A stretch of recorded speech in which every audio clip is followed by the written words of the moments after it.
السلام علیکم پیارے بچوں، سوال نمبر 1 2 3 ہم نے کل کر لیے تھے، آج ہم 4 5 کریں گے.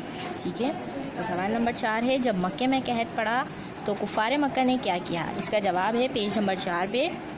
حضور اکرم صلی اللہ علیہ وسلم کے مدینہ تشریف لانے کے چند برس بعد مکے میں شدید قحط پڑا.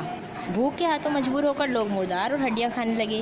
جب اس عذاب سے نجات کا کوئی راستہ نظر نہ آیا تو ان کا سردار ابو سفیان، جو نبی کریم صلی اللہ علیہ وآلہ وسلم اور مسلمانوں کا جانی دشمن تھا، آپ کی خدمت میں حاضر ہوا اور عرض کی، یا محمد صلی اللہ علیہ وسلم، آپ کی قوم ہلاک ہو رہی ہے، دعا فرمائیں کہ ان کو اس مصیبت سے نجات مل جائے.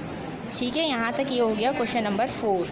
اب 5، دنیا اور آخرت کی کامیابی کے لیے ہمیں کیا کرنا چاہیے؟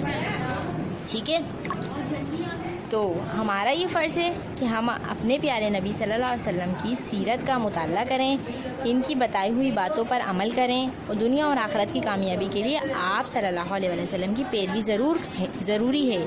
ٹھیک ہے بیٹا، یہ 3 کوشچن آپ نے کر لیے. اب یہ 4تھا اور 5واں بھی آپ نے اپنی کاپی میں کرنا ہے. اس کے بعد ہم آگے کا کام اپنی اگلی کلاس میں کریں گے. ٹھیک ہے بیٹا، اللہ حافظ.